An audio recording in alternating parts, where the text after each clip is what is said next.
ঢাকায় ফেরা মানুষের খবর জানবো দর্শক। এই মুহূর্তে কমলাপুর থেকে যোগ দিচ্ছেন সহকর্মী সুমন তানভীর।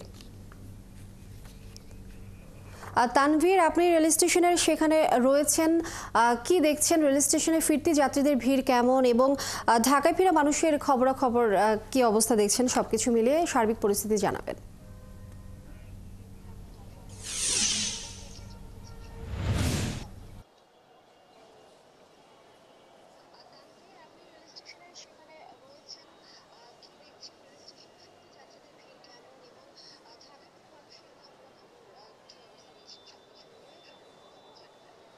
দেখেন, আপনি কিন্তু জানেন যে টানা লম্বা ছুটি বলা যায়, 9 দিনের ছুটি শেষে আজ কর্মব্যস্ত রাজধানী কিন্তু আবার নতুন করে সচল হয়েছে। সবাই তার কর্মে যোগ দিয়েছে। এই সকালটায় আমরা কমলাপুর রেল স্টেশনে আসলাম এবং আসার পর যেটা দেখলাম যে এবারের স্বস্তির ঈদযাত্রা বলা যায়, যে এবার আমরা সড়ক পথ বলেন কিংবা রেলপথ বলেন, সব পথে সব যাত্রী যারা আসলে ঢাকা ছেড়েছিলেন কিংবা ঢাকায় যারা আসছেন ঈদযাত্রা শেষে, তাদের সবার সঙ্গে কথা বলেই কিন্তু এবারের ঈদযাত্রাটা স্বস্তির ঈদযাত্রাই আমরা শুনেছি। তবে আজকে একদম শেষ দিনে এসে এই স্বস্তির ঈদযাত্রায় কিন্তু আসলে বলা যায় যে কিছুটা আসলে ভাটাই পড়লো। কারণ আমরা সকাল থেকে ঢাকাতে যতগুলো ট্রেন ঢুকেছে তার কিন্তু একটা বড় অংশই, আমরা যদি বলি বুড়িমারি এক্সপ্রেস কিংবা রংপুর এক্সপ্রেস, এই ট্রেনগুলো কিন্তু আমরা বেশিরভাগই দেখছি যে 2 ঘন্টা 2.5 ঘন্টা লেটে কিন্তু আসলে কমলাপুর রেল স্টেশনে এসে পৌঁছেছে। যার ফলশ্রুতিতে যেটি হচ্ছে যে আপনি দেখছেন যে এই যে সামনে যে মানুষগুলো আসলে বসে আছে, তারা কিন্তু সবাই ঈদে বাড়ি ফিরতে পারেননি। সেই মানুষগুলো তারা ঢাকা ছাড়ার জন্য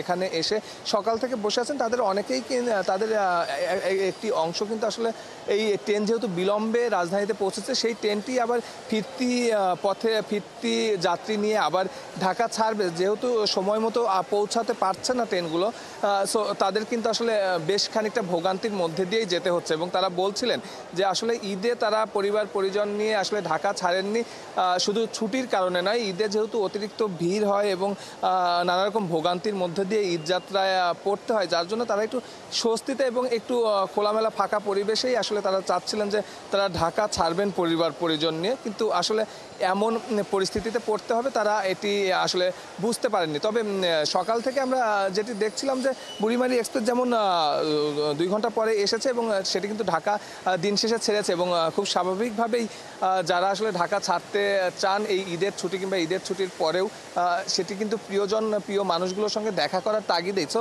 দিন শেষে যখন তারা ট্রেনে উঠছেন এবং তার সেই কাঙ্ক্ষিত ট্রেনটি আসলে কমলাপুর রেল স্টেশন কিংবা এই গন্তব্য ছেড়ে এই কমলাপুর স্টেশন ছেড়ে যাচ্ছেন, তখন কিন্তু তারা সেই স্বস্তির বার্তাটি দিচ্ছেন। তাদের মুখে কিন্তু হাসি ফুটে উঠছে। আমরা সকাল থেকে তেমনটি দেখছিলাম। তবে তার ভিড়েও কিন্তু একটি শ্রেণী যারা এই যে এখানে দাঁড়িয়ে আছেন, তারা কিন্তু আসলে এই সাইনবোর্ডের দিকেই তাকিয়ে আছেন তাদের ট্রেনটি আসলে কখন পৌঁছাবে কমলাপুর রেল স্টেশন এবং কখন যেতে যাবে।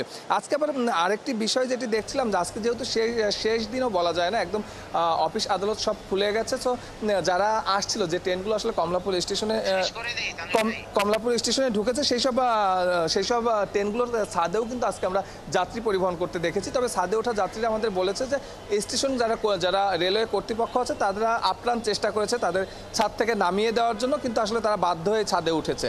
তো এই ছিল আসলে কমলাপুর রেল স্টেশন থেকে ঈদ যাত্রা নিয়ে আমার কাছে সর্বশেষ। সুমন তানভীর, আপনাকে ধন্যবাদ।